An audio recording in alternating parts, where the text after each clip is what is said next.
Assalamualaikum warahmatullahi wabarakatuh. Waalaikumsalam warahmatullahi wabarakatuh. Alhamdulillah, alhamdulillahirabbil alamin. Wa bihi nasta'inu ala umuri dunya waddin wa ala alihi washabbihi ajma'in. Pertama-tama marilah sama-sama kita panjatkan puji syukur kehadirat Allah Subhanahu wa taala yang mana Allah pada hari ini masih memberi kesempatan kepada kita semua sehingga kita masih diberi umur panjang, kesehatan, sehingga kita bisa berkumpul di acara diskusi di kelas 6B. Selawat beriring salam marilah sama-sama kita hadirkan kepangkuan kalam Nabi besar Muhammad SAW yang mana beliau telah membawa umatnya dari zaman jahiliyah ke zaman Islamiyah yang kita rasakan sekarang ini.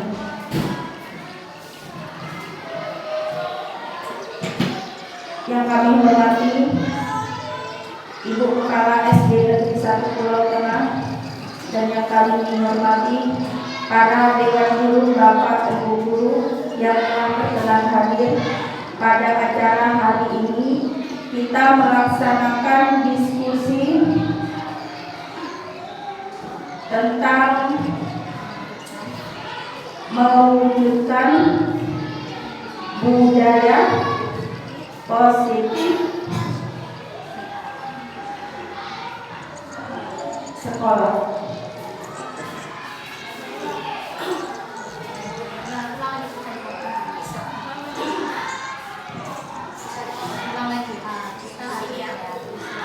Untuk hari ini kita akan mengadakan diskusi yaitu tentang mewujudkan budaya positif di sekolah SD Negeri 1 Pulau Tengah berdasarkan visi yang telah disepakati, terwujudnya peserta didik yang berakhlak mulia, mandiri, kreatif, dan peduli lingkungan. Selanjutnya, sebelum kita mulai acara diskusi, lebih baiknya yaitu kita memanggilkan anak kami untuk pembukaan acara, yaitu membacakan Gemawah Ilahi yang akan dibawakan oleh murid kami, Firda.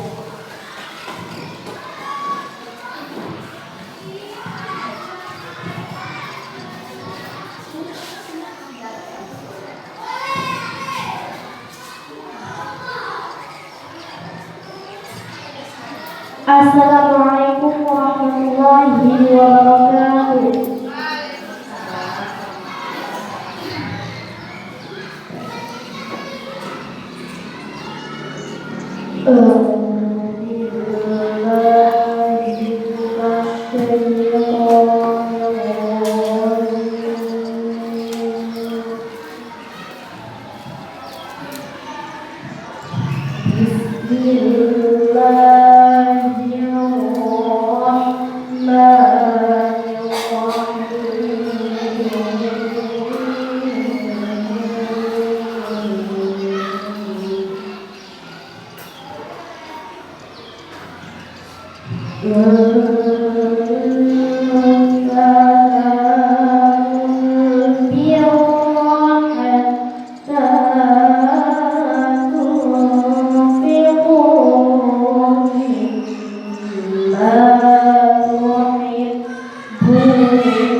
Terima kasih kepada anak kami Firda.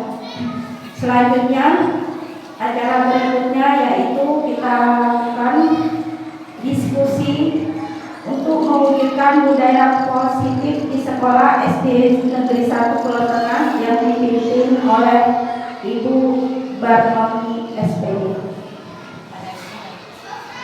Kepada Ibu kami persilakan.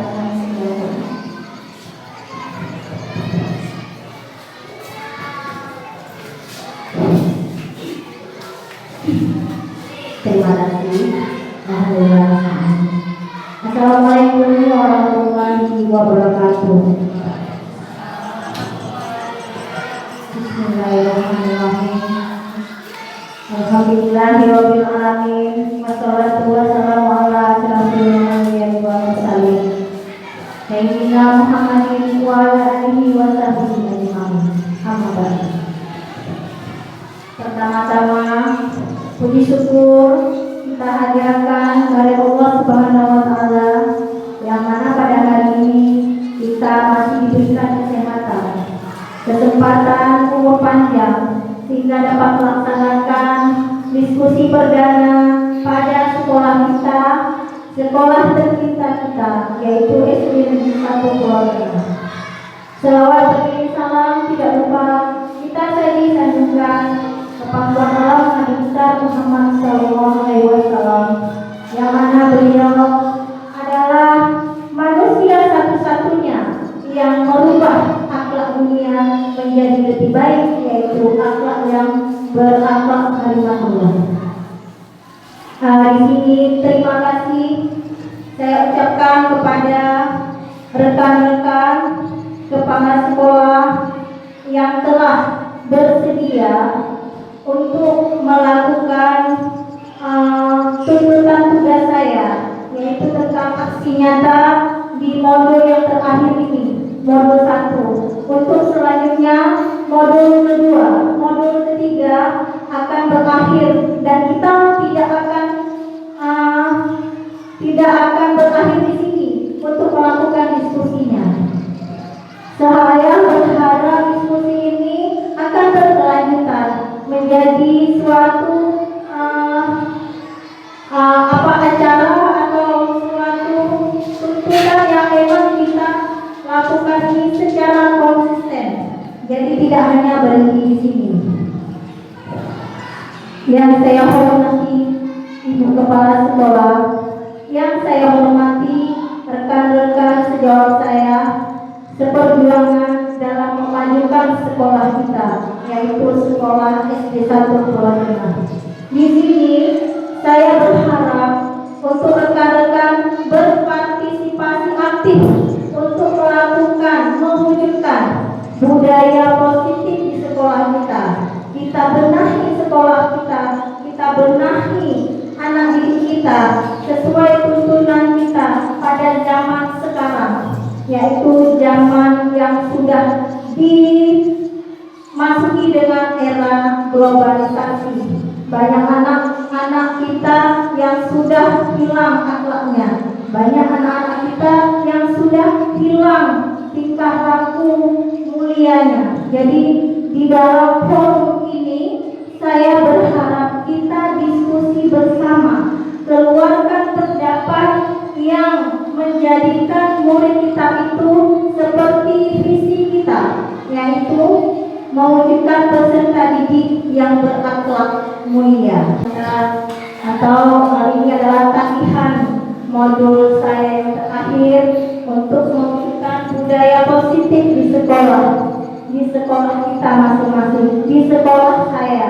Jadi kita yang wajib mendiskusikannya, bukan orang lain. Jadi saya harap di dalam diskusi ini kita jadikan ini memang hal yang mewajibkan kita. Kita ini menuntut Bapak Ibu. Kita ini bukan menuntut anak-anak. Sering kita menuntut ya sama anak, kamu harus bisa membaca, kamu harus bisa ini, harus bisa itu. Tidak bisa, karena anak itu berbeda-beda. Kita hanya mewajibkan menuntut, tidak boleh menuntut ya. Karena sudah kita alami ya di kelas UPD, 6 tahun, 7 tahun mungkin dia sudah berada di sekolahnya ya. Dia belum mau membaca, belum mau menulis. Kenapa? Karena kita hari-harinya menuntut dia supaya begini, supaya begitu. Kita belum pernah menuntut. Jadi alhamdulillah untuk hari ini dan kemarin sudah begitu ya, sudah mau dia, karena kita sudah menuntut dia. Kita jadi kita cari apa keinginan dia? Mungkin dengan cara dipeluk, mungkin dengan cara dibujuk, karena anak-anak itu berbeda-beda sifatnya. Kita lihat ya, untuk mewujudkan budaya positif ini ada langkah awal yang kita lakukan, yaitu tentang disiplin positif terlebih dahulu. Ini sesuai dengan pembelajaran yang telah saya pahami selama mengikuti CGP ini, yaitu dari Ki Hajar Dewantara. Bapak Ki Hajar Dewantara itu adalah Bapak Pendidikan Indonesia. Dari beliau kami kembangkan apa itu arti pendidikan yang sebenarnya. Pendidikan yang sebenarnya ternyata adalah menjadikan anak itu sebagai bahasa agamanya itu menghamba ya, menghambakan anak. Kita diwajibkan menghambakan anak. Kita wajibkan mengikuti anak. Tetapi ada batasnya memang, karena kontrol diri itu ada pada kita, bukan pada anak-anak. Nanti kita jelaskan secara berinci ya. Ini yang pertama dulu, menurut Bapak Ki Hajar Dewantara mengartikan disiplin sebagai kontrol. Bentuk kontrol diri, yaitu belajar untuk mengontrol diri agar dapat mencapai suatu tujuan yang mulia. Tujuan mulia di sini mengacu pada nilai-nilai atau prinsip-prinsip mulia yang dianut seseorang. Kita namakan nilai tersebut sebagai nilai-nilai kebajikan. Nilai kebajikan itu nilai yang baik ya, nilai-nilai yang baik-baik. Sini ada tanggung jawab, jujur, keadilan, bersyukur, percaya diri, kesabaran, dan lain-lain. Nilai-nilai ini merupakan payung besar dari sikap dan perilaku kita, atau nilai-nilai ini merupakan fondasi kita berperilaku. Nilai-nilai kebajikan adalah sifat-sifat positif manusia yang merupakan tujuan mulia yang ingin dicapai setiap individu. Berarti nilai ini ada pada diri kita, dengan tujuan kita, tujuan hidup pribadi kita itu ada. Kita melakukan ini ada tujuannya, ada dasarnya, bukan dia lakukan ini mengalir begitu saja, tidak. Nah, contoh kecilnya Bapak Ibu kemarin dari rumah mandi, rapi, berangkat ke sekolah, ada tujuannya. Begitulah yang dimaksudkan nilai dari yang kita lakukan setiap hari yang ada pada diri kita itu ada tujuannya, bukan tidak ada tujuan. Begitu juga dengan anak-anak kita. Anak-anak kita itu di sekolah bermacam-macam bentuk tingkah lakunya, itu ada tujuannya. Sebenarnya ada tujuannya, cuma kita tidak pernah menggali apa yang dia lakukan. Kok dia bisa seperti ini gitu. Jadi dalam pembelajaran yang telah saya dapatkan, saya tuangkan kepada Bapak Ibu supaya kita sama-sama melakukan refleksi, melakukan perbaikan diri agar pendidikan kita itu berjalan sesuai dengan keinginan anak, bukan sesuai keinginan kita. Kemudian pendidikan telah memiliki nilai-nilai kebajikan. Pendidikan telah memiliki nilai-nilai kebajikan. Nah, sekarang saya tanya, pendidikan itu siapa? Tadi saya mengatakan nilai-nilai yang ada pada diri kita. Sekarang pendidikan. Siapa itu pendidikan, Bapak Ibu?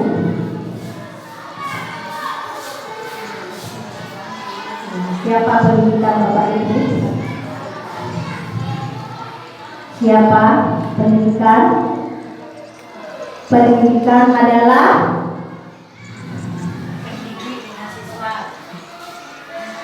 ya, pendidikan itu ada guru, ada anak murid, ada sekolah, ada ruangan. Di sekolah ada lagi yang di atas kita sampai ke pusat sana tertuang dalam satu lingkaran pendidikan.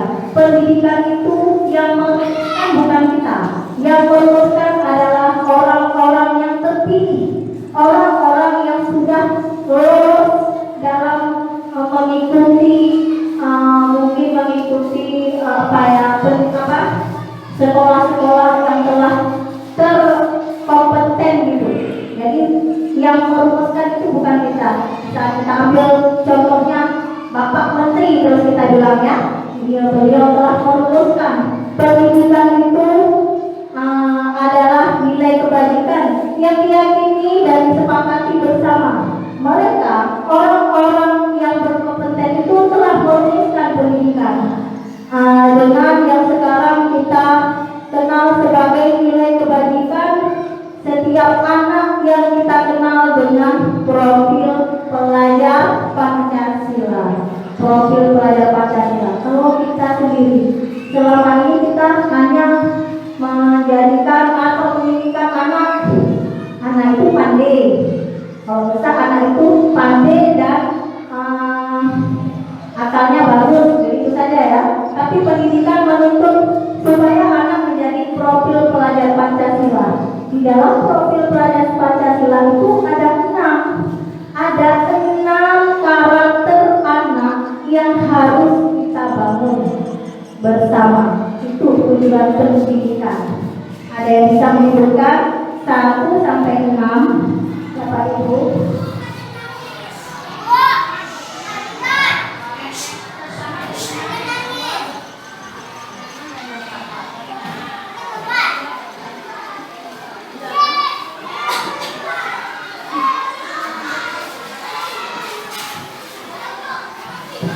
Ada suaranya besar sedikit, kalau bisa pakai itulah. Satu lagi Bu Irita dicolokkan di belakangnya dengan suaranya. Aktif, tidak pasif. Kita nanti disorot. Ini SD di satu Pulau Tengah. Nanti kita sebarkan sebagai praktik baik yang telah kita lakukan pada sekolah kita. Jadi sekolah kita bukan hanya jalan di tempat, tapi sudah melakukan perbaikan diri dari diri kita sendiri, bukan dari golongan orang lain. Ada yang kedua, Bapak Ibu? Mandiri. Ya, mandiri bisa dijabarkan Bapak Ibu. Mandiri itu bagaimana? Siswa yang mandiri itu bagaimana?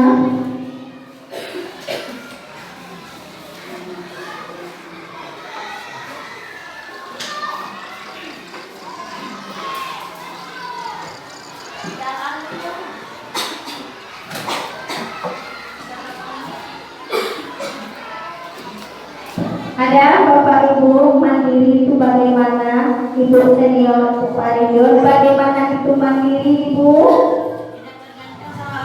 Iya, tidak tergantung sama orang lain. Intinya begini, dia belajar itu tidak ada dorongan dari siapapun. Memang belajar dia itu dari keinginan dirinya sendiri. Misalnya ini contoh kecil. Kita kan sering kasih hadiah untuk anak ke ranking 1, ranking 2, dan ranking 3. Anak yang mendapat ranking 1 itu sebenarnya dia belajar karena dia dapat peringkat, dia dapat ranking. Itu adalah sesuatu yang membunuh karakter sebenarnya. Menurut pemikiran kami, menurut pembelajaran kami yang telah kami lakukan di guru penggerak, ternyata itu adalah sebuah hukuman bagi anak karena dia belajar dorongan dari orang lain, bukan dari dirinya sendiri. Yang lebih bagus ternyata anak yang tidak memiliki ranking, yang standar itu biasa-biasa saja. Ternyata itu adalah anak yang paling bagus. Kenapa? Karena dia belajar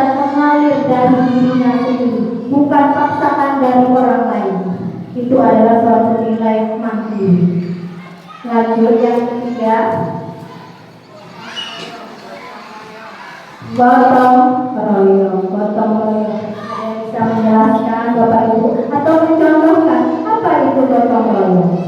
Bagaimana nilai gotong royong? Boleh tentang anak, boleh tentang kita. Kerjasama yang berat menjadi ringan. Iya, bekerja sama. Apa tujuan bekerja sama? Itu sesuatu yang dilakukan bersama-sama terasa ringan.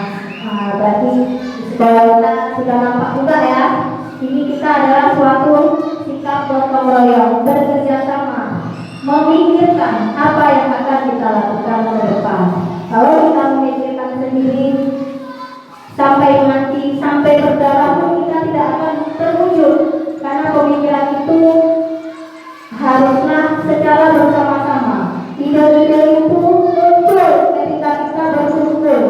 Jadi kalau kita sendiri menyelesaikan masalah, tidak akan bisa terselesaikan. Jadi mohon di sekolah kita, sesuatu itu harusnya kita jadikan gotong royong, jadikan hal bersama-sama. Sekecil apapun masalah kita selesaikan bersama-sama. Jangan kita pendam-pendam. Jadi kalau ada sedikit unek-unek, kita langsung lontarkan. Apa kendala itu? Satu lagi untuk tanggapan begitu juga. Di dalam kodrat manusia itu ada emosional ya, Bapak Ibu. Apa itu emosional? Jadi di dalam berinteraksi tentu ada ketidaksepakatan atau saya tidak setuju itu, tidak bagus itu. Nah itu. Jadikan sesuatu yang tidak bagus itu untuk memotivasi orang lain, jangan langsung mendorongkan orang lain. Jadi jadikan itu sebagai refleksi, berikan orang tersebut suatu motivasi. Sebenarnya begini, jangan dilakukan begitu. Jadi mental kawan atau mental seseorang atau mental anak begitu juga, kita tidak boleh langsung menghukum dia. Oh, harus tidak boleh begini, tidak boleh. Saya tidak setuju. Itu bukan suatu sifat yang bergotong royong. Sekecil apapun, mulai hari ini ya Bapak Ibu ya, tanggal 18 Oktober 2023 kita lakukan kegiatan gotong royong mulai dari hal kecil. Kita jadikan ini adalah suatu keluarga antara ibu dan anak, antara ayah dan anak. Jadi sekecil apapun masalah kita di sekolah kita selesaikan. Walaupun ditanggapi ya secara emosional, tidak ada tanggapan yang bersifat itu kembali lagi kita emosional, tidak ya, karena kita ini semuanya adalah keluarga. Jadi apapun yang kita lakukan tidak benar itu adalah kita jadikan keputusan bersama, bukan keputusan sendiri-sendiri, karena membangun atau meningkatkan sekolah ini tidak bisa dilakukan dengan sendiri-sendiri. Intinya begini, yang tidak tahu bertanya, yang tahu memberitahu. Jangan nanti yang tidak tahu tidak mau bertanya, nanti beranggapan yang tahu tidak mau memberitahu. Nah, sekian. Kemudian selanjutnya yang keempat apa Bapak Ibu? Kebinekaan global. Ada yang tahu kebinekaan global? Apa itu kebinekaan global? Global itu apa tuh?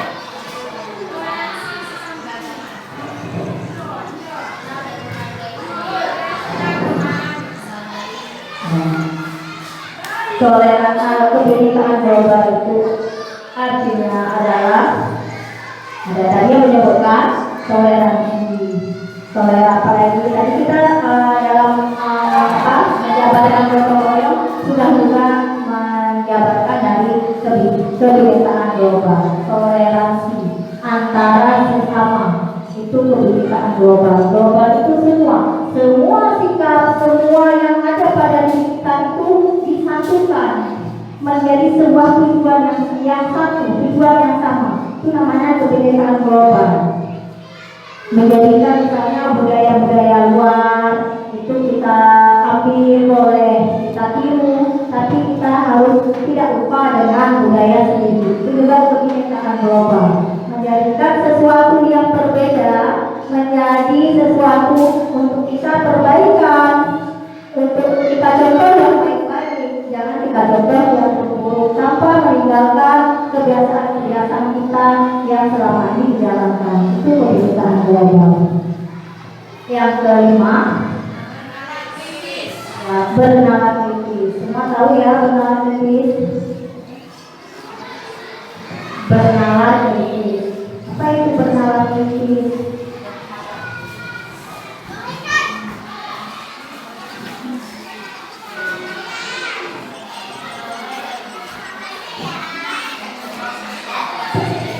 Satu kata bernalar kritis. Pintar. Kita menjadikan anak kita itu pintar. Itu satu saja bentuknya. Cara-caranya nanti Bapak Ibu sudah tahu bagaimana menjadikan anak itu bernalar kritis, pintar. Yang terakhir, kreatif. Kreatif sudah kita ciptakan. Ya, sudah sering kita ciptakan anak yang kreatif. Ada juga anak yang kreatif tidak perlu kita yang mendorongnya. Mereka sudah kreatif sendiri. Cuma kita hanya menuntut apa kreatif apa yang mereka inginkan. Kita hanya mendorong apa kreatif yang mereka dalami yang ada pada diri mereka.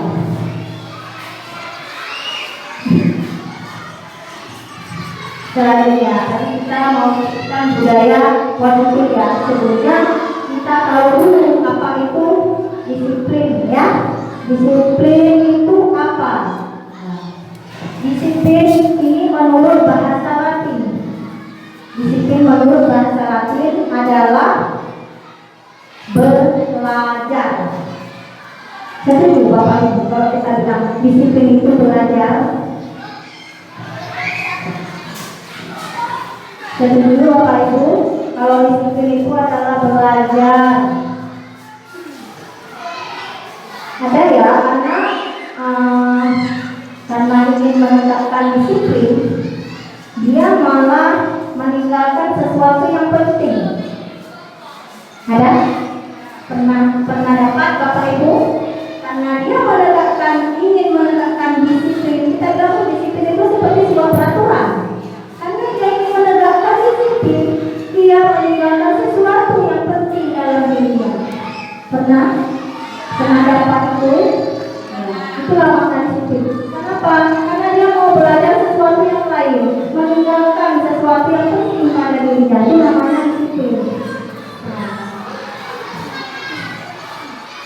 Tanggapan yang kedua tentang disiplin adalah membuat orang menggali potensinya menuju sebuah tujuan. Apa yang dia hargai? Ada juga anak disiplin, dia ingin melakukan itu ada tujuannya. Tujuannya mungkin dia ingin dapat pujian dari teman, dari guru, dan misalnya datangnya pagi. Setiap hari dia datangnya jam 7. Itu kita tidak tahu apakah dia memang sebenarnya seperti itu atau ada tujuan. Tujuan dia datang pagi itu supaya apa? Apa supaya mendapat pujian? Apa supaya dapat pujian dari teman? Itu ada. Ada hal-hal seperti itu. Lalu dalam budaya kita, makna kata disiplin telah berubah Bapak Ibu. Berubah. Apa perubahannya?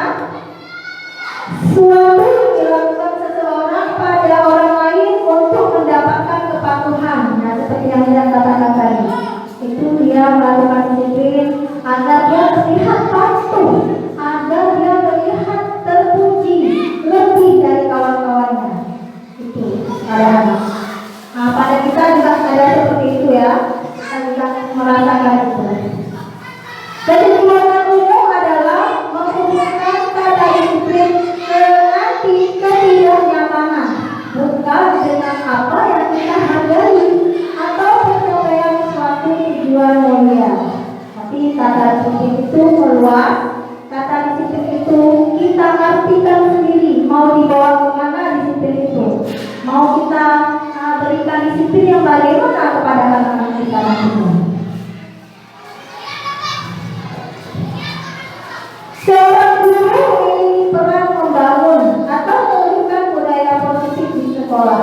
Setuju Bapak Ibu? Benar. Benar ini pada kalimat pertama.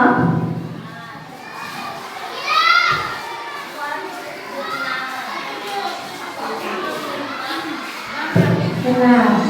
Apa alasannya? Apa alasannya Bu? Gak dengar Bu yang ketik suaranya.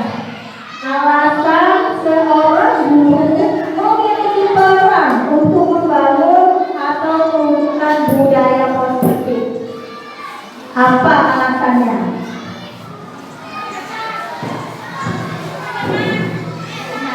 Benar. Apa alasannya?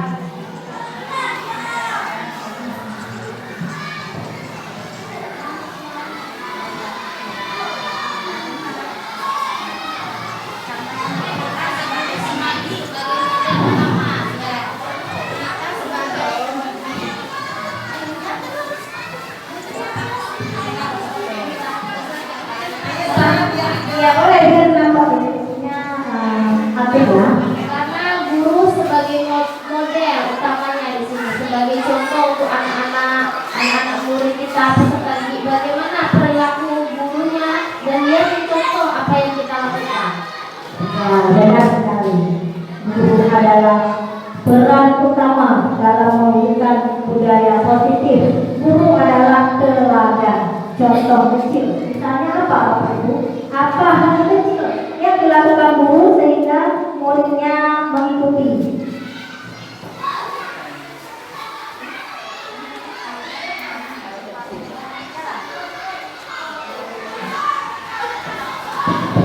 Apa coba semuanya ya, mohon keluarkan apa saja yang ada pada pikiran kita, keluarkan.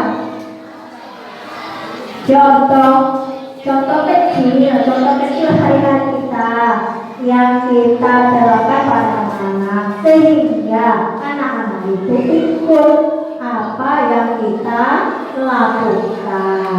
Apa saja boleh. Tadi kita menuntut anak supaya kreatif, ikutnya pasif. Nah, ini tidak cocok ya. Keluarkan terus apa yang sebatas ibu tahu. Mungkin ibu tahu, tapi tidak bisa mengungkap. Sudah seperti orang bisu.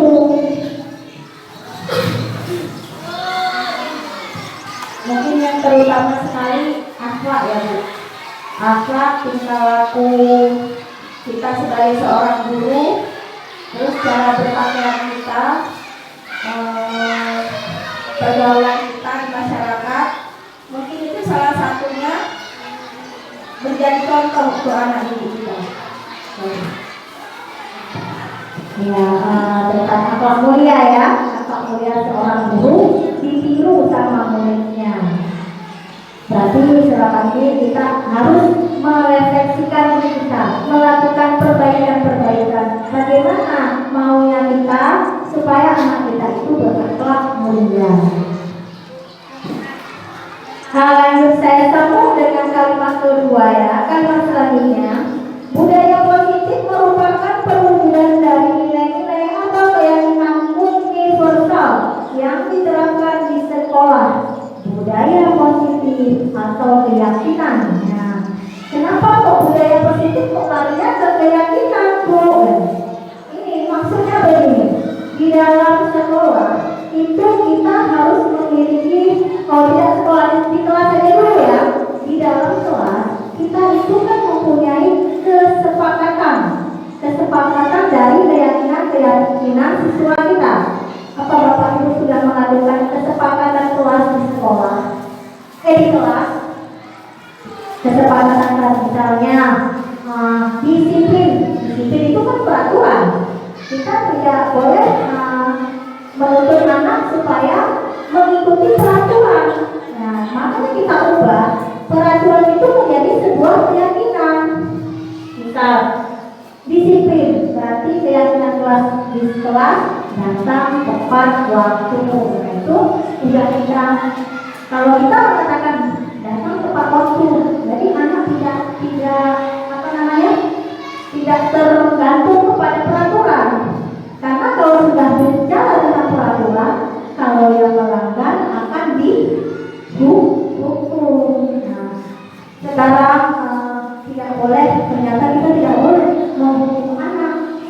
melanggar peraturan, maka peraturan itu diubah menjadi suatu keyakinan. Nah, contohnya seperti kita di sekolah, berulang kali ibu kepala sudah mengatakan datang ke sekolah jam 7.15 ya Bapak Ibu, itu kan? Tapi ibu tidak pernah mengatakan kita sepakat ya datangnya itu ke sekolah jam 7.15. Pernahkah Bapak Ibu kita menyepakati itu? Tidak. Siapa yang membuat peraturan itu? Hanya kepala sekolah. Kepala sekolah itu hanya manusia Bapak Ibu. Jadi kita punya keberanian untuk melanggar peraturan yang dibuat oleh seseorang. Nah, begitu ya Bapak Ibu. Jadi peraturan itu kita buat karena dari sepihak, maka kita sering melanggar peraturan tersebut. Kenapa? Karena tidak ada kesepakatan yang ngoyo-ngoyo gitu kan. Karena kita tidak takut dengan seorang manusia, kita hanya takut kepada Tuhan yang Maha Esa.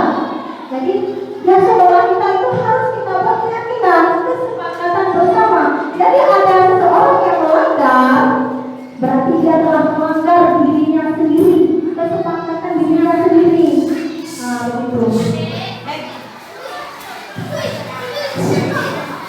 Nah, itu yang dimaksud dengan keyakinan. Jadi sebelum kita melakukan keyakinan di sekolah, coba Bapak Ibu buatlah keyakinan di dalam kelas terlebih dahulu, supaya anak kita bisa kita terapkan budaya positif yang akan kita jalankan mulai hasil dari kelas 2 nanti kita jalankan di sekolah.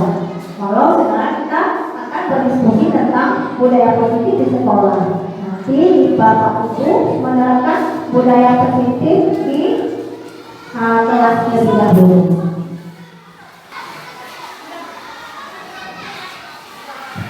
Kita lanjut ya. Selama ini kita sebagai guru merasa berkewajiban mengontrol perilaku siswa agar memiliki perilaku sesuai yang guru harapkan. Benar Bapak Ibu begitu? Selama ini kita mengontrol perilaku siswa itu agar memiliki perilaku sesuai keinginan kita guru. Benar? Benar. Di sekolah kita juga begitu. Menginginkan sesuatu itu berdasarkan pimpinan, tidak ada kesepakatan. Jadi kita bagaimana ya, kita untuk melanggarnya itu tidak ada kata takut, karena itu bukan kesepakatan bersama.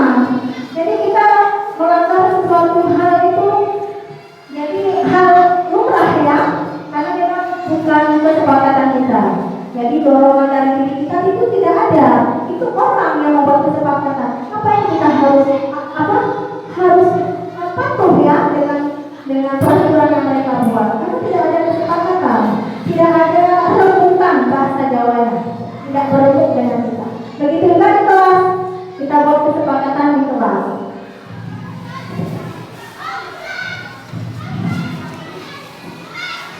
Perbuatannya, guru sering memberikan hukuman kepada siswa melakukan kesalahan dan memberikan imbalan terhadap perbuatan baik yang dilakukan siswa. Nah ini misalnya ada 2 siswa, contohnya 2 siswa, yang satu dia membuat salah, pasti kita hukum. Yang nggak pernah buat salah, yang mandai sama kita, sering kita kasih penghargaan. Sebenarnya itu tidak boleh. Dua-duanya itu sebuah perlakuan dalam dirinya karena orang lain, ya, karena orang lain, bukan karena dari dirinya. Dia misalnya yang sering berbuat baik, kita kasih penghargaan, maka dia besok akan baik-baik terus. Satu orang yang kita kontrol seperti itu, yang 15 siswa, adakah kita perlakukan seperti itu? Tidak. Jadi siswa yang bagus itu sebenarnya siswa yang biasa saja. Itu siswa yang bagus ternyata, karena dia melakukan sesuatu itu berdasarkan keinginan dirinya sendiri, bukan paksaan orang lain. Sama juga seperti kita. Nah, contoh kecil hal yang pernah kita lakukan, yang sering datang banjir, yang sering begini begitu, itu karena ada dorongan dari sesuatu. Mungkin dia takut dengan sesuatu, mungkin dia karena apa namanya pro dengan seseorang, jadi dia melakukan itu. Jadi yang biasa-biasa itulah yang terlihat ikhlas, yang terlihat motivasinya di dalam dirinya sendiri, bukan orang lain. Jadi kita berharap kita luruskan Bapak Ibu ya, apa yang menjadi hak anak-anak itu jangan sampai kita korbankan ya, karena mereka punya cita-cita sendiri, punya impian sendiri. Kita hanya wajib menuntun, mendorong, bukan menuntut apa yang kita mau. Ini selanjutnya setelah Bapak Ibu nanti ya pertanyaan tematik, setuju atau tidak setuju hukuman dapat mendisiplinkan anak? Tidak.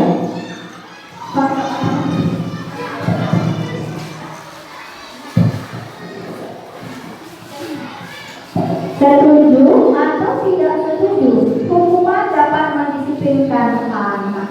Tidak. Tidak. Ada yang bisa memberikan alasan kenapa tidak setuju? Karena apa?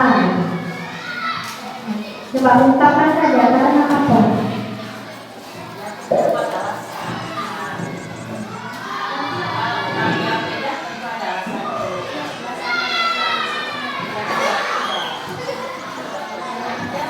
Bapak menjawab setuju atau tidak Bapak? Dapat mendisiplinkan anak.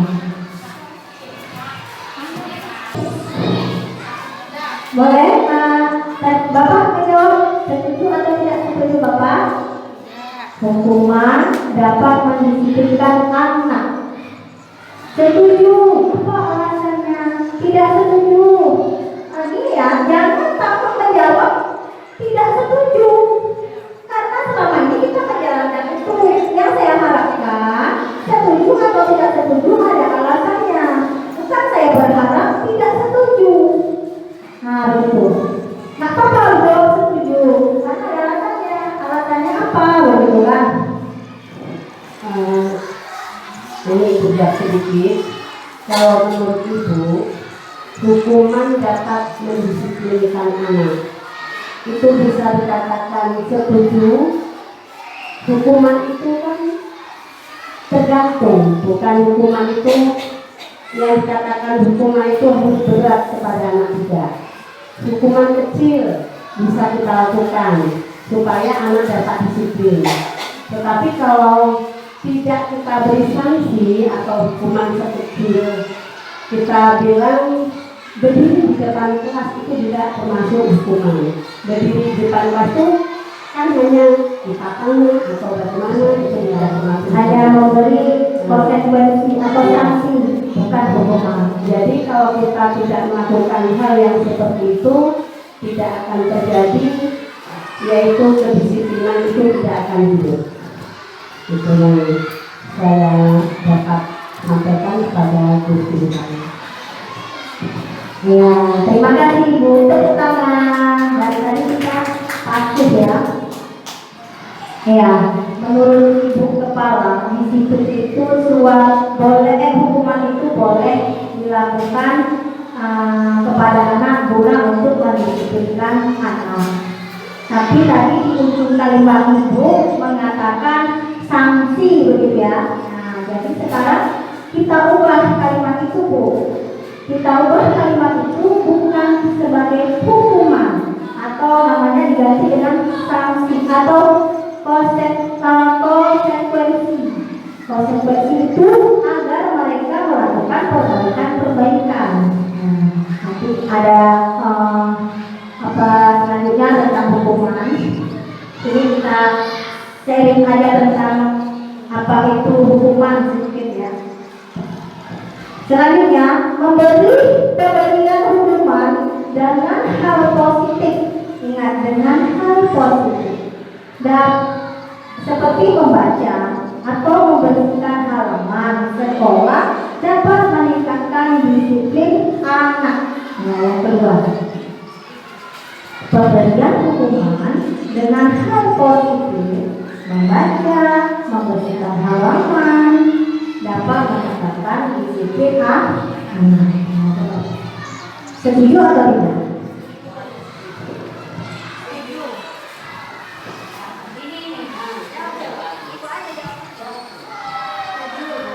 Setuju. Semuanya setuju. Ya, alasannya sudah jelas di situ. Jadi alasannya adalah mendisiplinkan anak. Contoh hukumannya ada tadi, membaca atau membersihkan. Ya bagus, itu sudah sering kita lakukan. Nah, sedikit saya jabarkan.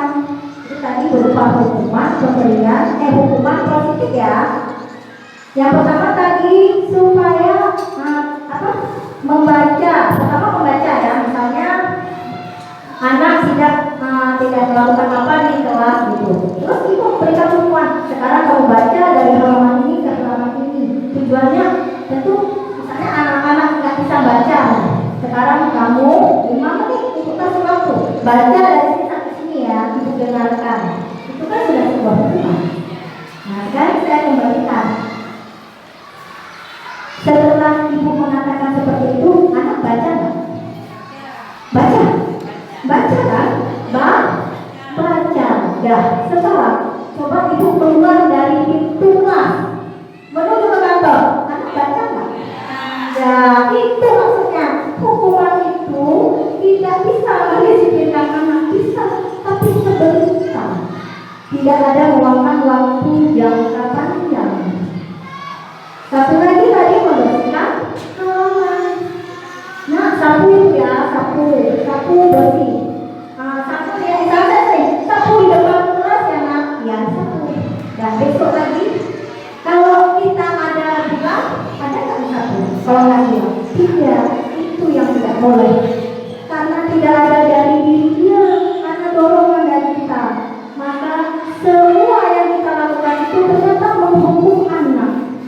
Menghukum anak, dia tidak belajar disiplin dari dirinya sendiri. Jadi maksudnya pentingnya disiplin itu dari kita dulu, dari gurunya. Berikan contoh teladan dari guru, barulah kita terapkan kepada anak-anak. Yang ketiga, ini sudah bertahun-tahun kita lakukan ya. Yang ketiga, memberi penghargaan. Pernah memberi penghargaan seringnya ranking 1, ranking 2, ranking 3. Ranking 1 bebas, ranking 2, ranking 3 seumur hidupnya dihukum oleh guru. Kenapa? Karena tidak ada kesempatan. Kan tidak ada ranking 1 itu dalam satu kelas dua orang, ada nggak bakal bisa ada. Ranking 1 di kelas hanya 1 orang. Nah, jadi ranking 2, 3 selanjutnya akan mendapat hukuman seumur hidupnya selama dia melakukan pembelajaran di sekolah. Dia tidak ada kesempatan memiliki ranking 1, mendapatkan ranking 2. Tidak ada, karena dia sudah dihukum oleh penghargaan. Begitu maksudnya.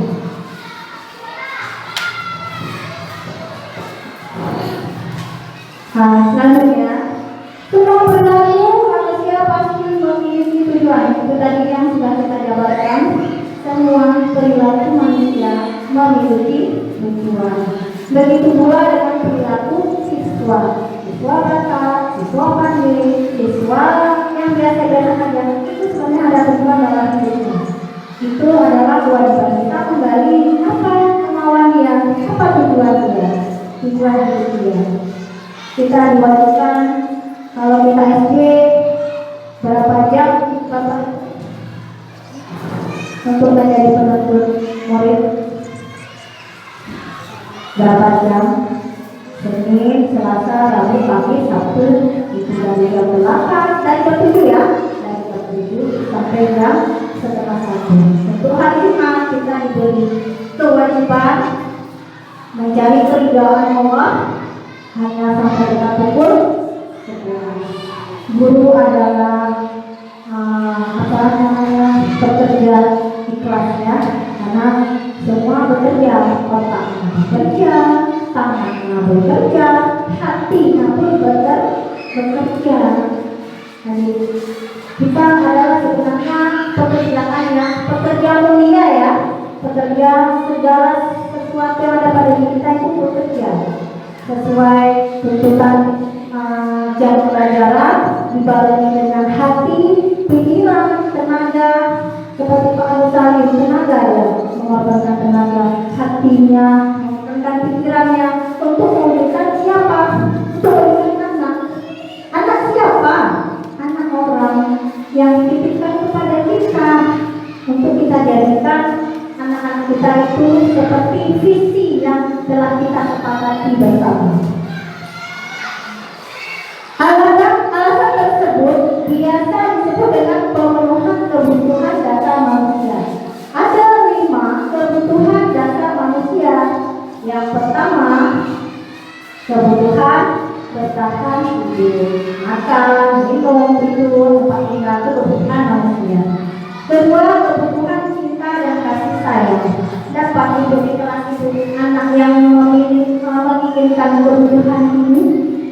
Pernah ada di kelas Bapak Ibu anak memiliki kebutuhan ini, menginginkan kebutuhan ini, cinta dan kasih sayang ada banyak. Semua anak ingin dapatkan cinta dan kasih sayang dari kita. Ketiga, kebutuhan penguasaan. Ada anak yang seperti ini, dia melakukan sesuatu karena dia mampu, memang dia mampu, dia mampu. Tapi ada tersirat di hati dia ingin menampakkan kepada orang lain bahwa dia mampu. Saya sering itu ya, kalau saya memberikan pertanyaan, cepat ada yang jawab ini bu, jawabannya. Padahal jawabannya salah. Nah, itu anak yang memiliki kebutuhan penguasaan.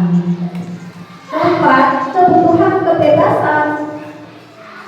Ada anak yang ingin bebas di kelas kita, banyak ya, ada anak yang bebas. Yang ketiga, kebutuhan akan kesenangan. Ada anak yang ingin senang dengan kita, yang belajar yang nyaman, apa semuanya yang ingin merasakan senang, bukan sebuah tekanan.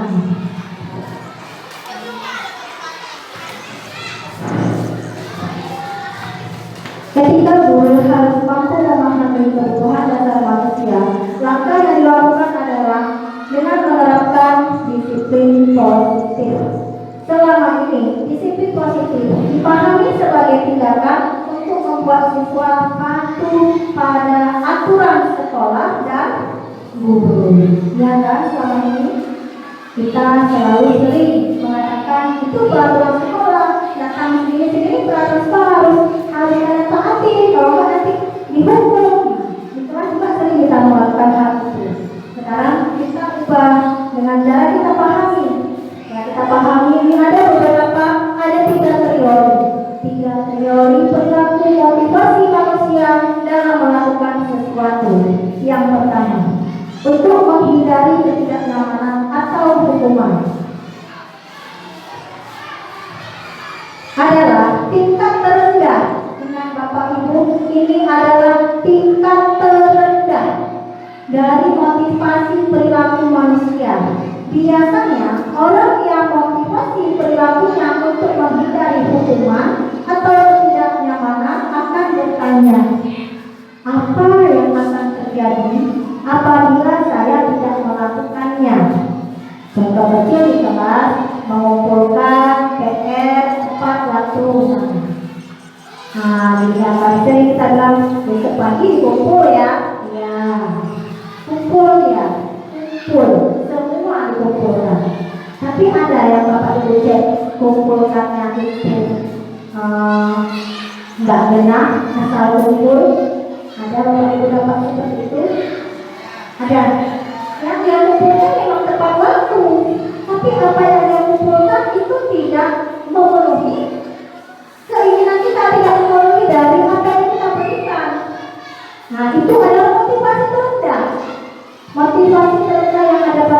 dia karena takut dihukum, karena takut nanti dia tidak nyaman. Mungkin setelah kita ada nggak kumpul, nggak kumpul dia, kan dia sama kawan kan jadi tidak nyaman dia.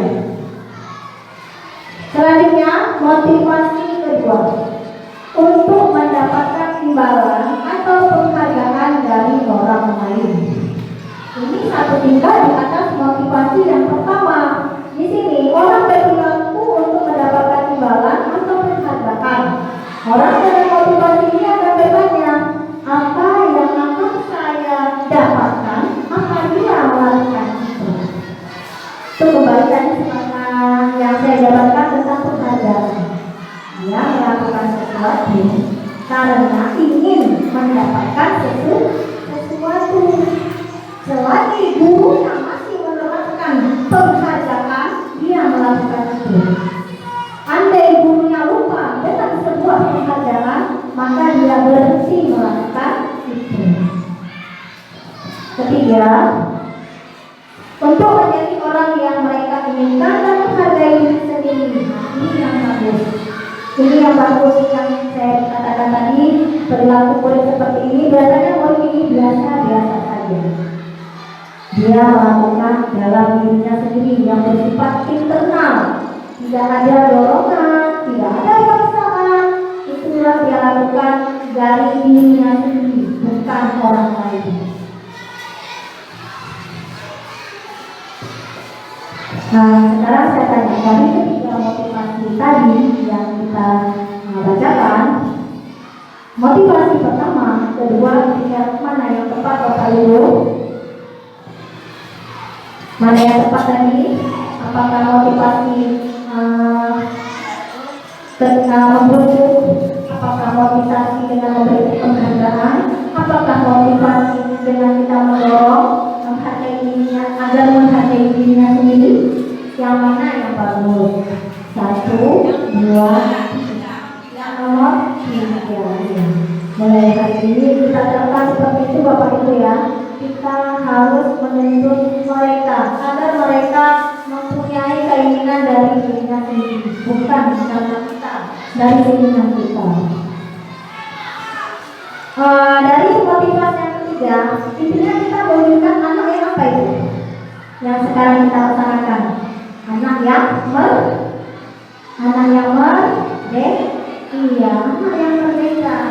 Karena kita memang harus sekarang ya, kurikulum merdeka, anak yang merdeka. Merdeka yang bagaimana? Merdeka yang ada pada anak yang merdeka itu Pak, ada pada kontrol kita, pada kontrol Bapak Ibu. Bukan merdeka harus jalan belajar juga. Merdeka itu ada di kontrol kita.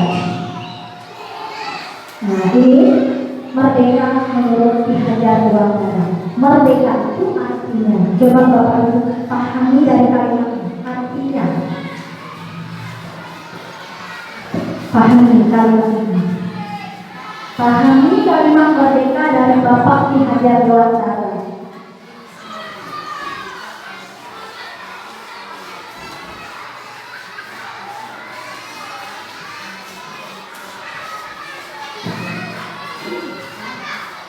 Ada maksud? Nah, maksud coba salah satu ibunya mengungkapkan maksudnya apa?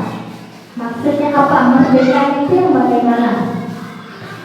Maksudnya tadi tidak kembali kepada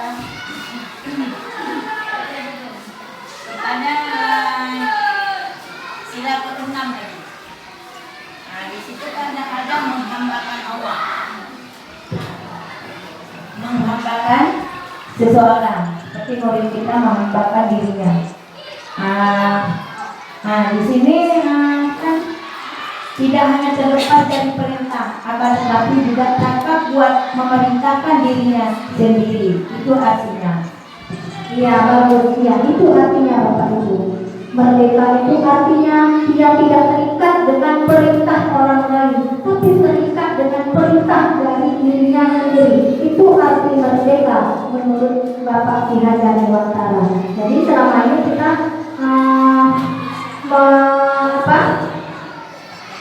mengartikan merdeka itu belajar suka-suka, bukan ya Bapak Ibu ya.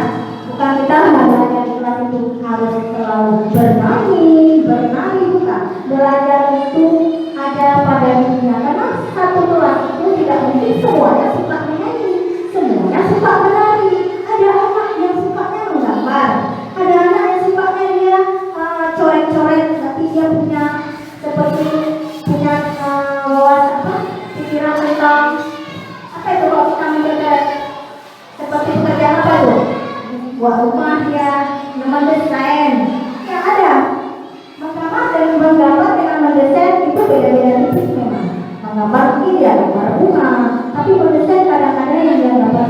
guru ya itu mendesain. Jadi tidak semua anak itu sama.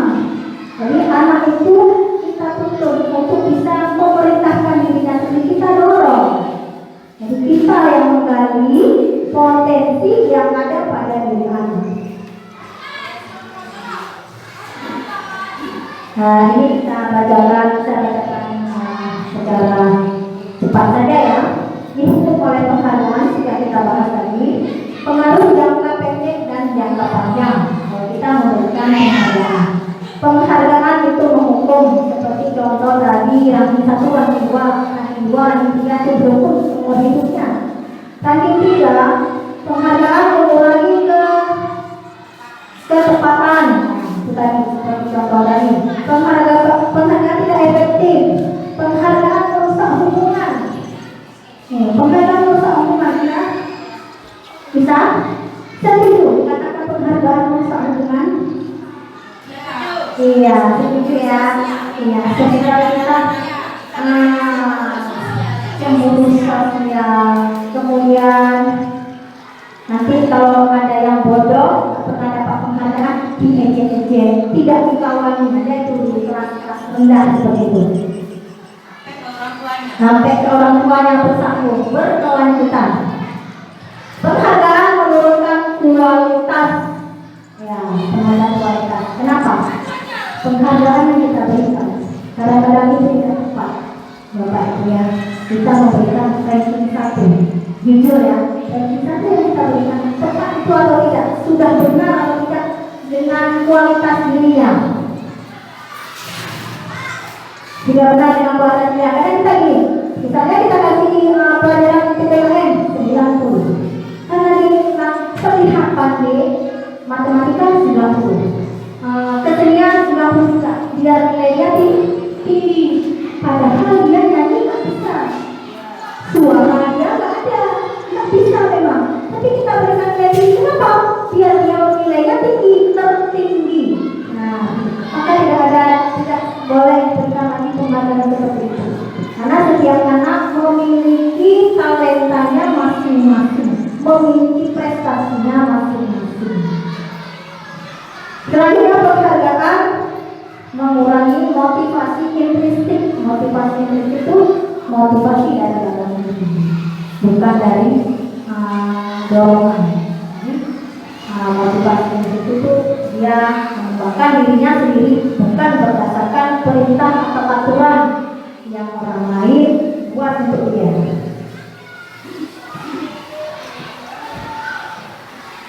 Ini ada 3 buah kalimat contoh pengakuan apresiasi kebajikan. Nah, Bapak Ibu yang kebajikan, nilai kebajikan, nilai yang bagus. Kemarin, nah ini ibaratnya seorang guru ya. Kemarin saya perhatikan rasa empatimu besar sekali pada saat menolong murid baru di kelas kita. Di kalimat itu adakah kalimat atau kata-kata yang menunjukkan sebuah penghargaan ibu kepada muridnya? Ada? Yang mana Bapak Ibu?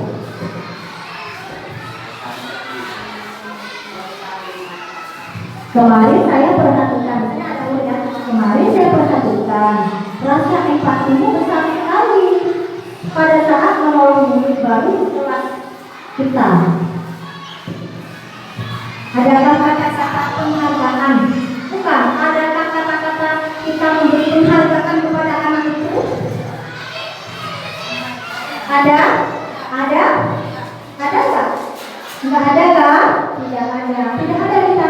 Misalnya kalau kita penghargaan, kita bilang bagus nak. Besok kalau kamu seperti itu, ibu kasih apa? Nah itu ada sebuah penghargaan. Ini tidak. Hanya dengan kalimat seperti ini kita melakukan kepada anak ini. Kalau anak ini kita dorong dari dirinya sendiri, besoknya akan melakukan itu lagi. Yang kedua, saya menghargai pedulianmu pada saat kamu membantu teman-temanmu di tugas kelompok. Ada kalimat penghargaan di situ? Jika tidak ada, tidak ada. Nanti sudah nyambung ya. Yang terakhir, terima kasih untuk rasa tanggung jawabmu pada saat kamu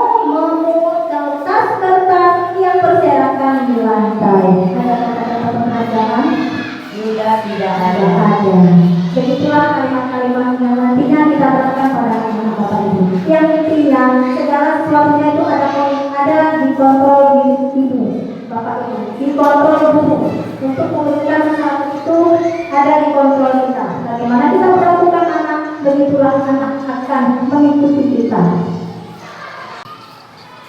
Selanjutnya ini karena hari sudah siang, untuk mencairkan suasana kita akan melakukan ice breaking dulu ya Bapak Ibu, supaya nanti kita bisa berpikir kembali apa yang akan kita lakukan tentang diskusinya. Saya minta untuk satu guru memimpin ice breaking, supaya ice breakingnya itu suasananya hidup yang dipimpin oleh ibunya, bukan dari saya. Silakan siapa yang bisa memimpin ice breaking.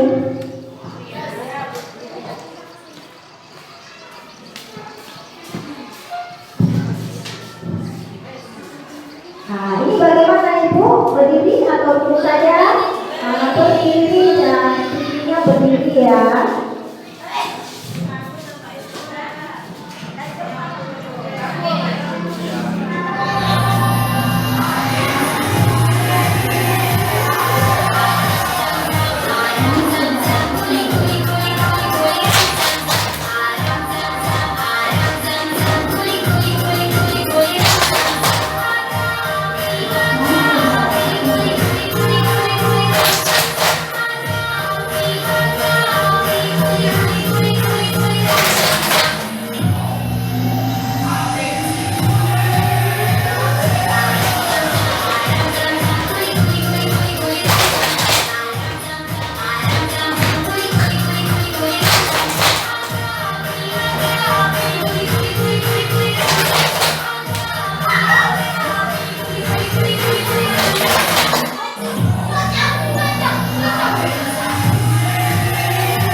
Ya, terima kasih. Bagaimana? Sudah mencair suasananya?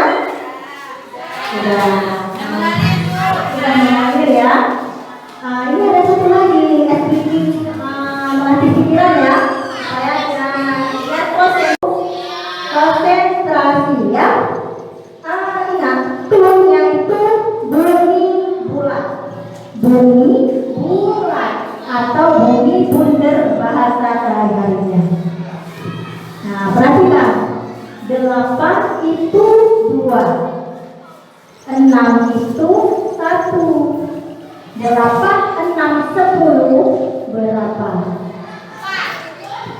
Ayo berapa? 8, 6, 10 berapa? 4. Iya, betul.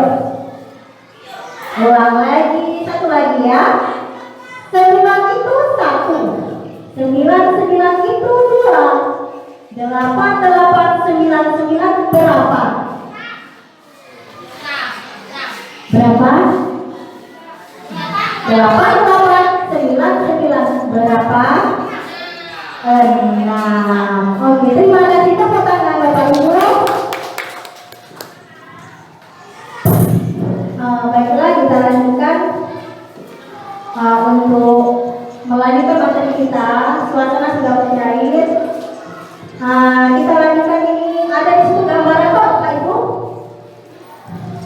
Gambaran itu gambar kepalan, ya, kepalan tangan. Itu adalah kepalan tangan. Angkat saja kepalan tangan itu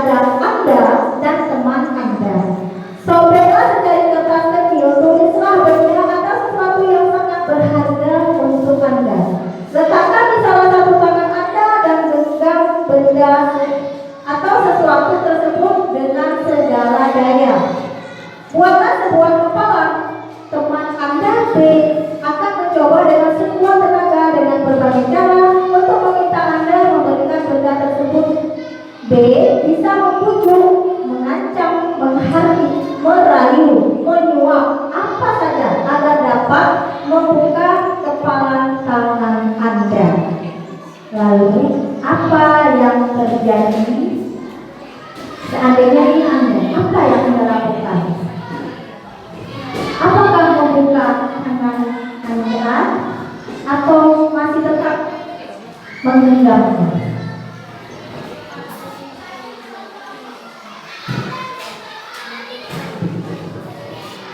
Ingat, di dalam kepalan tangan itu ada sesuatu yang berharga. Anggap saja tulisan itu berharga sekali bagi Bapak Ibu.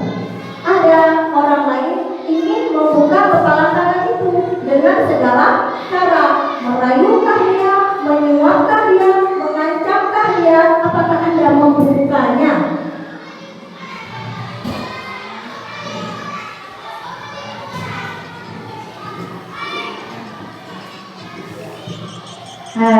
Bagaimana? Bukan? Tinggal jawab aja. Saya buka, Bu. Saya enggak, Bu. Tinggal jawab aja. Gak usah berpikir lagi. Saya buka, Bu. Saya enggak. Saya pertahankan. Saya buka saja. Nah, terserah. Berarti kata kuncinya ini adalah yang digenggam barang atau sesuatu yang berharga. Buka atau tidak? Tidak. Kenapa tidak? Karena dia menganggap itu adalah berharga bagi diri kita sendiri. Mau diapakan kita, mau dipukul kita, mau diancam kita tidak akan membuka. Kenapa? Karena kontrol itu ada dalam diri kita sendiri. Sama seperti anak-anak. Ada anak-anak dia nggak mau nulis, maupun ibu pukul suruh cuci WC, suruh ini, tetap dia nggak mau nulis. Itulah ada sesuatu dalam dirinya yang membuatnya dia tidak mau itu. Apa? Itu kewajiban kita mencari tahu, menggali apakah itu, gitu ya kan? Bukan dengan cara menghukum, bukan dengan cara mengancam, bukan dengan cara memberi dia sesuatu agar bisa kita melakukan tujuan kita, bukan? Nah, itu contoh pada diri kita dan pada anak-anak. Lanjut ini ke poin 5, posisi kontrol seorang guru. Ini kita cepatkan saja ya. 1, berhukum. Kemungkinan murid marah dan mendendam atau bersifat agresif. Betul Bapak Ibu? Kalau kita hukum murid itu bisa jadi benci sama kita, dendam sama kita, marah sama kita. Ya. Kedua, membuat merasa bersalah. Pernah Ibu melakukan ini? Pernah. Tapi kita tidak tahu posisi apa yang kita bisa lakukan. Misal di kelas misalnya, cepat masuk, belajar, jangan ribut. Nanti Ibu dimarah sama kepala sekolah kalau kalian ribut. Pernah melakukan itu? Bapak Ibu? Pernah ya? Pernah. Kita bilang pada anak-anak, jangan ribut, jangan ribut. Nanti ada kepala sekolah dimarah Ibu. Kelas 6 itu ribut aja selalu naik. Saya sering melakukan itu. Ternyata posisi itu salah. Kenapa? Karena kita telah membuat anak murid itu merasa bersalah dengan tingkah dia. Kita yang disalahkan, gurunya disalahkan oleh orang lain karena tingkah dia. Jadi dia merasa dia itu membuat tingkah dia itu membuat kita itu kecewa. Jadi sama dia ini ada berpendapat mengatakan ini seperti memendam perasaan, menahan perasaan. Tidak seperti murid dalam dengan guru penghukum, di mana murid bisa menumpahkan amarahnya walaupun dengan cara negatif. Murid tertekan, seperti inilah yang tiba-tiba bisa meletus amarahnya dan bisa menyakiti diri sendiri atau orang lain. Contohnya waktu tidaknya kita terlibat seribut-ributnya. Kenapa? Karena tidak ada kita di dalam kelas. Jadi posisi sebagai pembuat rasa bersalah juga tidak baik. 3, teman. Ya, ini sering juga kita lakukan pada anak-anak, membuat dia itu sebagai teman. Murid akan merasa senang dan akrab dengan gurunya. Namun murid akan tidak suka, bisa jadi tidak suka kepada guru yang lainnya. Kenapa? Karena guru yang lainnya bukan dianggap sebagai teman. Dia akan manut, akan patuh kepada wali kelasnya saja. Dia tidak patuh dengan guru lain. Karena menganggap teman yang terbaik, guru terbaik adalah wali kelasnya. Pemantau yang tepat. Murid memahami konsekuensi harus dijalankan karena telah melanggar salah satu peraturan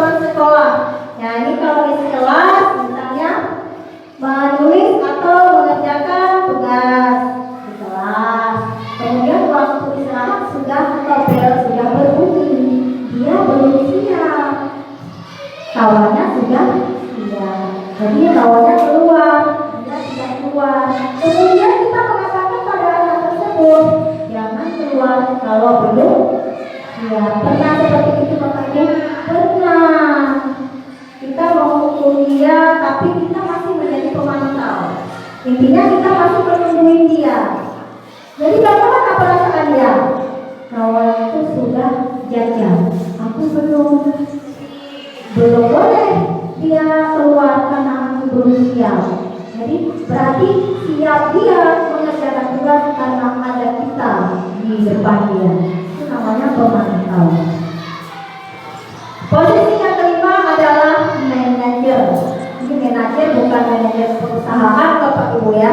Manajer itu adalah kita sebagai pemandu segala sesuatu yang ada misalnya di kelas kita. Kita itu pemandunya, penuntunnya. Fokus pada murid bukan untuk membahagiakan guru atau orang tua. Murid sudah mengetahui adanya suatu masalah dan suatu perlu terjadi. Bila guru mengambil posisi pemantau, guru akan melihat apa konsekuensinya, apa peraturannya. Namun pada posisi manajer, guru akan mengembalikan tanggung jawab pada murid untuk mencari jalan keluar permasalahannya, tentu dengan bimbingan guru. Misalnya lanjut dengan cerita posisi pemantau tadi. Kita sebagai manajer memberikan keleluasaan pada anak murid, misalnya belum siap. Ini udah istirahat. Apakah nanti bagaimana caranya supaya kamu siap? Terus dia jawab, nanti saya lanjutkan Bu setelah masuk, saya jaga dulu. Itu adalah kesepakatan. Jadi ada komunikasi antara kita dengan siswa untuk menyepakati sesuatu yang kita lakukan. Itu namanya manajer, ya. Menjadikan pemandu bagi siswa. Nah, ini ada sebuah kasus. Bisa Bapak Ibu satu orang membacakan kasusnya.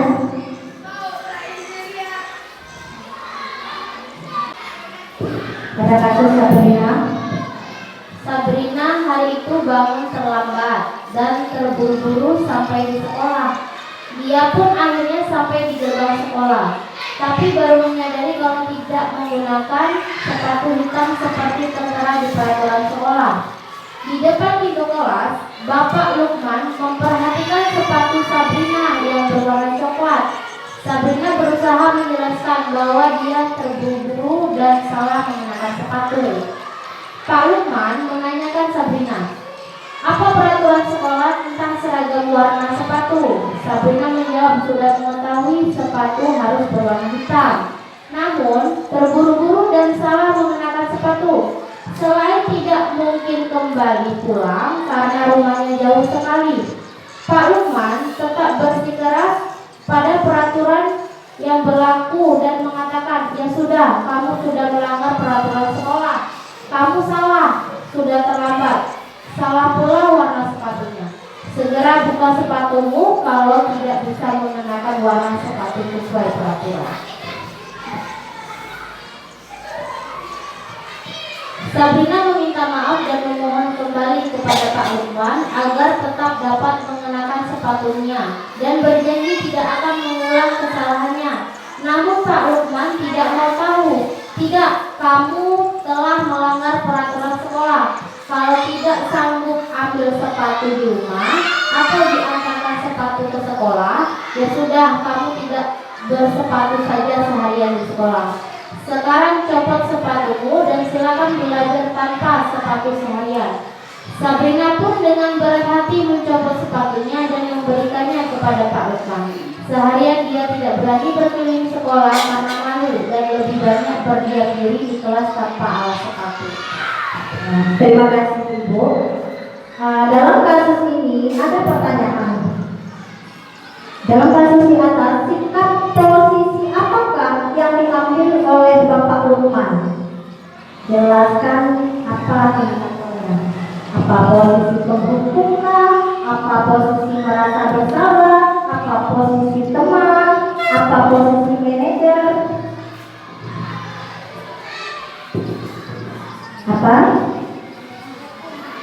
menghukum. Ya, menghukum ya. Kenapa? Karena Pak Lukman bersikeras dengan sebuah peraturan sekolah.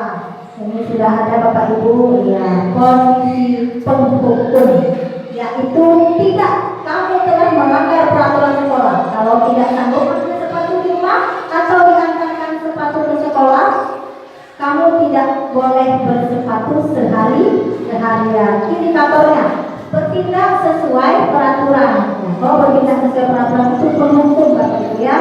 Nada suara tegas menunjukkan emosi.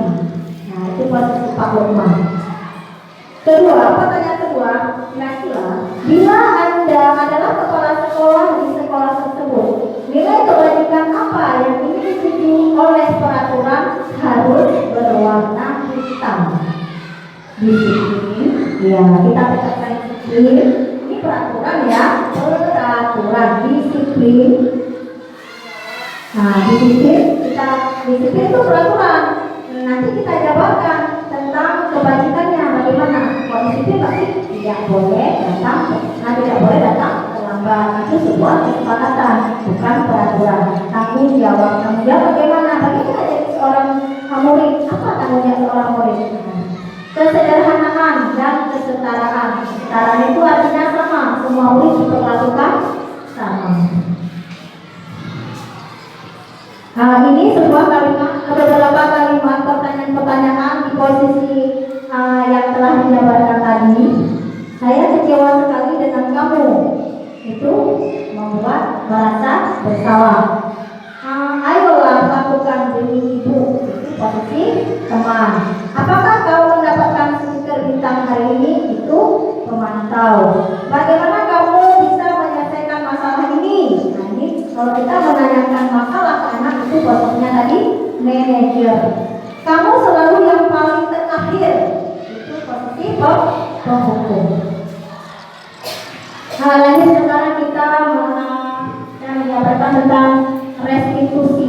Restitusi itu adalah Bapak Ibu pembenahan atau menciptakan kondisi atau perbaikan. Restitusi itu memperbaiki, lebih tepatnya ya, memperbaiki segala sesuatu untuk perbaikan kembali, bukan memperbaiki yang salah, memperbaiki dari kesalahan untuk kita perbaiki kembali. 9 ciri restitusi, bukan untuk menebus kesalahan, namun untuk belajar dari kesalahan. Memperbaiki hubungan, 3 tawaran, bukan paksaan. Restitusi menuntut untuk melihat ke dalam diri. Restitusi mencari kebutuhan dasar yang mendasari tindakan. Restitusi diri adalah cara yang paling baik. Restitusi fokus pada karakter, bukan tindakan. Restitusi fokus pada solusi. Restitusi mengembalikan murid yang berbuat salah pada kelompoknya. Intinya kita tidak boleh menghukum, tapi mencari solusi dari kesalahan yang siswa buat. Ini segitiga restitusi. 1. Menstabilkan identitas. Bagian dasar dari segitiga bertujuan untuk mengubah identitas anak dari orang yang gagal karena melakukan kesalahan menjadi orang yang sukses. Anak yang melanggar peraturan karena sedang mencari perhatian adalah anak yang sedang mengalami kegagalan. Dia mencoba untuk memenuhi kebutuhan dasarnya, namun ada benturan. Kalau kita mengkritik dia, maka dia akan tetap membuatnya dalam posisi gagal. Kalau kita tidak ingin menjadi reflektif, maka kita harus meyakinkan anak dengan cara mengatakan kalimat-kalimat berikut. Berbuat salah itu tidak apa-apa. Tidak ada manusia yang sempurna. Ibu juga pernah melakukan kesalahan seperti itu. 2. Validasi tindakan yang salah. Setiap tindakan kita dilakukan dengan suatu tujuan, yaitu memenuhi kebutuhan dasar. Kalau kita memahami kebutuhan dasar apa yang mendasari sebuah tindakan, kita akan bisa menemukan cara-cara paling efektif. Untuk memenuhi kebutuhan tersebut, seorang guru memahami teori kontrol. Pasti akan mengubah pandangan dari teori stimulus respon ke cara berpikir proaktif. Adapun kalimat yang kita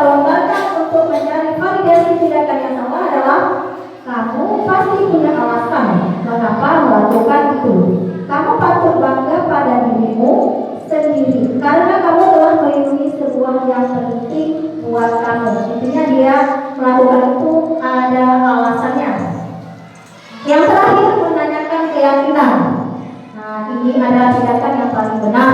Teori Kotler mengatakan bahwa kita pada dasarnya termotivasi secara internal. Internal itu motivasi dari dalam. Ketika identitas sukses telah tercapai, langkah 1 dan memvalidasi tindakan masalah langkah 2, maka anak akan siap untuk dihubungkan dengan nilai-nilai yang dipercaya, yaitu dengan sebuah keyakinan yang telah kita buat. Ada dua kalimat yang kita lontarkan kepada anak tersebut adalah apa yang kita percaya sebagai kelas atau keluarga, apa nilai-nilai umum yang kita telah sepakati, apa hubungan kita tentang kelas yang ideal. Nah, ini adalah sebuah contoh kasus. Kembali Bapak Ibu yang bersedia membacakan kasus.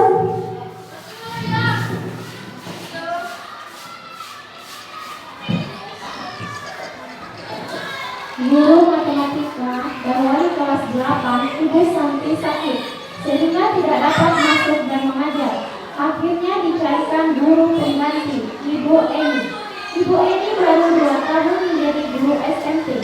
Beberapa murid perempuan, Vivi dan Natali, mengetahui hal ini dan mulai menggunakan kesempatan dan bersikap seenaknya, tertawa dan tidak mengindahkan kehadiran Ibu Eni. Ibu Eni mencoba menyapa Vivi dan Natali dengan ramah sambil mengingatkan mereka untuk tetap fokus pada pengerjaan tugas. Ayolah, tugasnya dikerjakan. Nanti ibu ditegur Bapak Kepala Sekolah kalau kalian tidak kerjakan tugas. Tolong bantu ibu ya. Namun Vivi dan Natali malah jadi tertawa. Ah ibu, santai saja bu. Mereka tetap tidak mengerjakan tugas dan malah mengobrol. Keesokan harinya, Ibu Santi memanggil Vivi dan Natali serta menanyakan tentang laporan Ibu Eni. Ibu Santi menanyakan apakah mereka bersedia melakukan memperbaiki permasalahan yang ada. Vivi dan Natali sempat ragu-ragu dan membela diri, namun pada akhirnya mengatakan akan meminta maaf. Ibu Santi menanggapi bahwa tindakan itu boleh saja dilakukan bila mereka sungguh-sungguh ingin meminta maaf. Namun Ibu Santi menanyakan kembali, apa yang mereka bisa lakukan untuk menggantikan rasa tidak dihormati Ibu Santi. Baik Vivi maupun Natali mengaku bahwa perilaku mereka tidak sesuai dengan keyakinan kelas. Ibu Santi melanjutkan kembali apa yang akan mereka lakukan untuk memperbaiki masalah. Apakah ada gagasan? Setelah berpikir sejenak, Natali dan Vivi mengusulkan bagaimana kalau mereka mengadakan sebuah diskusi kelompok dengan teman-teman sekelasnya. Tema yang mereka pilih adalah penerapan keyakinan kelas, terutama tentang sikap saling menghormati dan bagaimana penerapannya di kehidupan sehari-hari di sekolah. Usulan kedua adalah mengirim email kepada Ibu Eni tentang gagasan mereka tersebut. Mereka pun memberitahu Ibu Eni bahwa mereka telah memberitahu kepala sekolah, Pak Hasan, bila lain waktu ada ketiadaan guru, maka mereka akan mengusulkan Ibu Eni sebagai guru pengganti. Terima kasih Ibu. Ini adalah sebuah kasus tentang anak murid yang memperlakukan ibu guru bantunya secara semena-mena ya, tidak karena dia menganggap ibu guru bantu itu adalah bukan wali kelasnya. Dalam kasus di atas, langkah-langkah restitusi apa saja yang sudah dijalankan oleh Ibu Santi? Itu ada langkah-langkah yang pertama, validasi tindakan yang salah. Tindakan itu boleh saja dilakukan bila kalian sungguh-sungguh meminta maaf. Apakah yang bisa kalian lakukan untuk mengganti rasa tidak dihormati Ibu Eni? Itu ibunya. Kemudian yang kedua, menanyakan keyakinan kelas.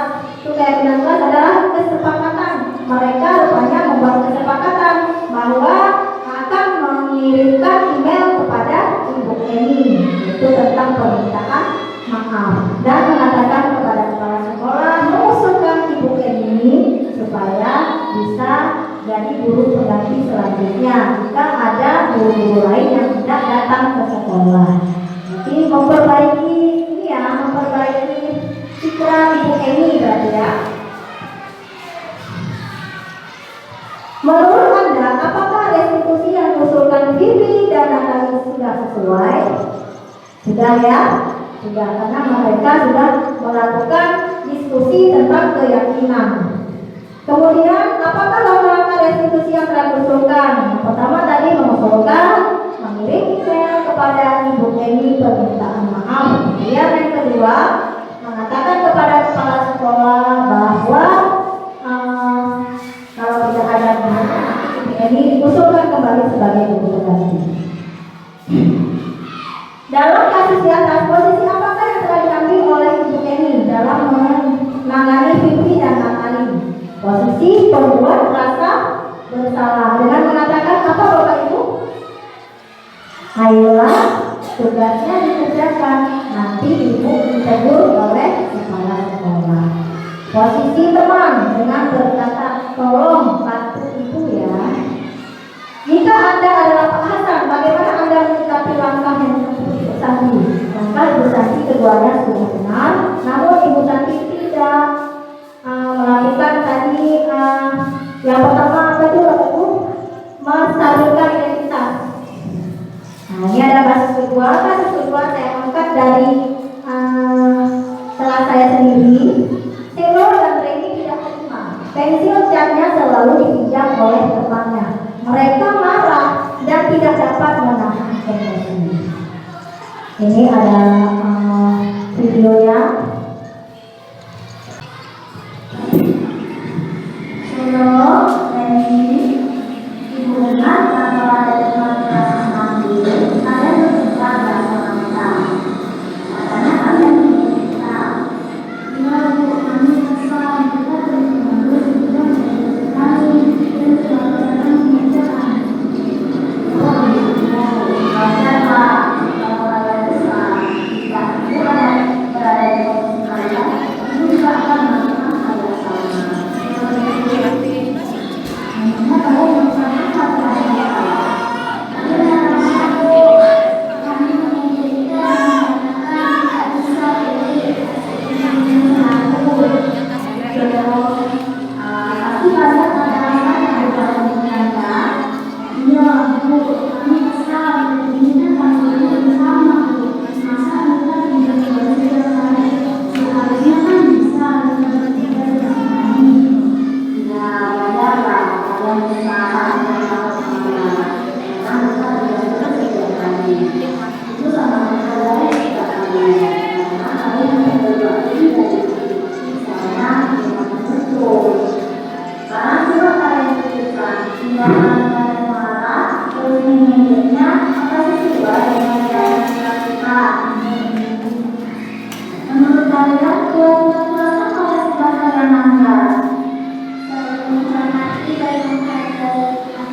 lanjut ke kasus kedua. Kelompok piket kelas terdiri dari 3 orang setiap harinya. Rian sering datang terlambat sehingga piket kelas sering dikerjakan oleh 2 orang saja. Lalu membuat kedua temannya ini dengan sikap Rian. Untuk melakukan permasalahan ini, saya menjadikan segitiga restitusi sebagai mencari solusi dari kasus yang ada pada anak-anak. Ya, lalu benar dan pokoknya kuliah selalu dalam rangka sehingga mereka selalu lebih parah. Ya bu, menurut saya tidak selalu ramai. Hanya itu bu, menurut saya kalau tidak, ya bu, kita tidak memang kesalahan itu manusiawi. Setiap manusia pasti berbuat kesalahan. Yang penting kita berusaha dan memperbaikinya. Setuju.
Itulah dari pokok pembahasan tentang mewujudkan budaya positif yang akan kita lakukan di sekolah kita, yaitu sesuai visi kita, yaitu menjadikan terwujudnya peserta didik yang berakhlak mulia, mandiri, kreatif, dan peduli lingkungan. Mulai dari sekarang saya mohon Bapak Ibu, dari pemahaman saya yang telah saya dapatkan, saya curahkan, saya berbagi kepada Bapak Ibu. Semoga Bapak Ibu bisa menerapkannya di sekolah kita. Sama-sama kita melakukan hal ini secara gotong royong, ya, seperti dalam program pelajaran saja. Apakah Bapak Ibu bersedia? Bersedia Bapak Ibu? Bersedia. Alhamdulillah. Apakah ikhlas menjalankan ini? Ikhlas, karena kita adalah pekerja yang ikhlas Bapak Ibu, ya. Tidak ada hal yang kita lakukan itu semuanya adalah ridho dari Allah Subhanahu wa Ta'ala. Karena pekerjaan kita itu mulia Bapak Ibu. Mulia kenapa? Karena kita mengajarkan sesuatu yang hidup, barang hidup. Menuntut barang hidup itu sangat susah. Bukan seperti pekerja yang lain, mereka bertemu dengan barang mati. Apa yang mereka inginkan mereka bisa dapatkan. Tapi kalau kita tidak, kita bekerja ikhlas Bapak Ibu. Jadi mulai hari ini saya mohon kepada Bapak Ibu, khusus sekolah kita SD Negeri 1 Tengah, untuk mewujudkan visi kita ini. Terwujudnya peserta didik yang berakhlak mulia, mandiri, kreatif, dan peduli lingkungan. Insya Allah, kalau kita tahun ini dapat mewujudkannya, kita bisa tambah satu tahap lagi. Apa yang akan kita tambah dari visi kita itu? Jadi untuk tahun ini kita fokus untuk mewujudkan visi ini dulu, yaitu berakhlak mulia 1, mandiri, kreatif, peduli lingkungan. Ada 4.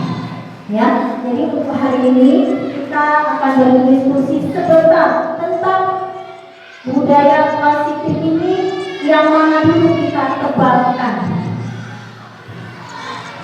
Berkata mulia sudah tiap hari ya Bapak Ibu kita sekolahkan pada anak-anak. Kreatif mandiri juga sudah, kreatif juga sudah. Peduli lingkungan bagaimana Bapak Ibu? Sudah kita terapkan, tapi ini masih menjadi kendala kita dalam kehidupan kita ya, dalam sekolah kita sangat masih menjadi kendala untuk melakukan peduli lingkungan. Memang sudah bersih, sekolah kita sudah bersih. Bersihnya tidak berkelanjutan, bersihnya jangkanya pendek. Bisa dihitung jangka begini ya Bapak Ibu ya, 5 menit sudah potong lagi. Apakah ada kesepakatan untuk kita bersama untuk melakukan atau untuk mewujudkan peduli lingkungan? Ini sekalian kita bahas karena kita masih duduk ya. Ini kesepakatan tentang peduli lingkungan. Adakah Bapak Ibu ide tentang sesuatu yang membuat lingkungan kita bersih? Ide apa? Satu saja dulu boleh. Budayakan gotong royong. Iya, budayakan gotong royong. Siapa yang bergotong royong Ibu?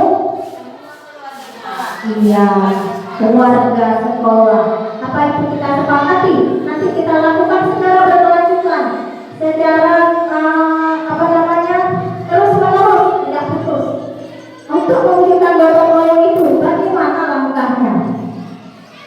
Untuk mewujudkan itu, gotong royong itu berarti kan semua. Bukan saya saja, bukan ibu saja, bukan bapak saja, bukan kita semua anak-anak saja. Gotong royong itu semua.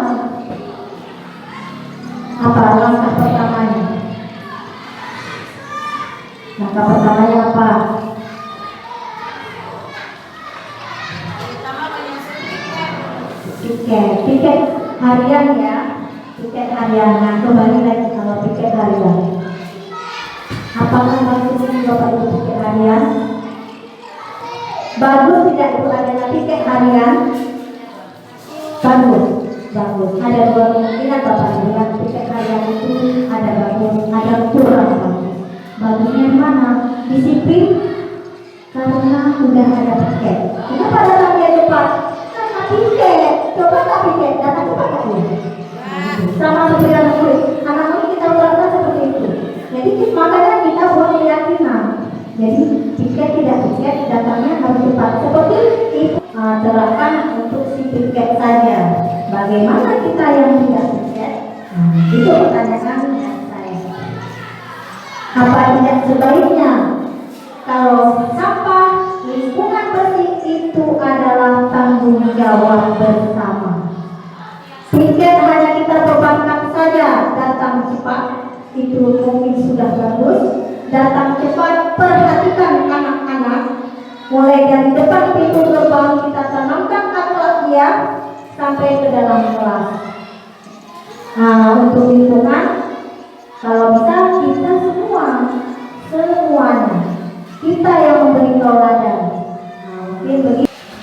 Baiklah, cukup sekian. Terima kasih Bapak Ibu guru hebat SD 1 Pulau Tengah yang saya hormati, yang saya banggakan di hari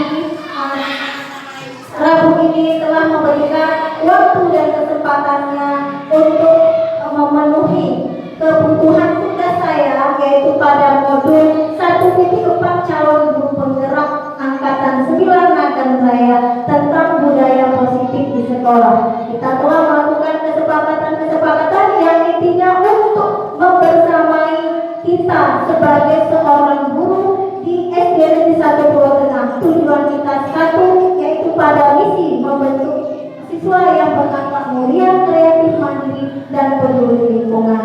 Amin, amin ya rabbal alamin. Semoga kita diberikan kesehatan, umur panjang, sehingga kita dapat melaksanakan tugas kewajiban kita ini secara berkelanjutan, secara berkesinambungan, satu lagi secara ikhlas lahir dan batin. Saya sebagai calon guru penggerak angkatan 9 mengucapkan ribuan terima kasih, dan jika ada kata-kata atau sanggahan-sanggahan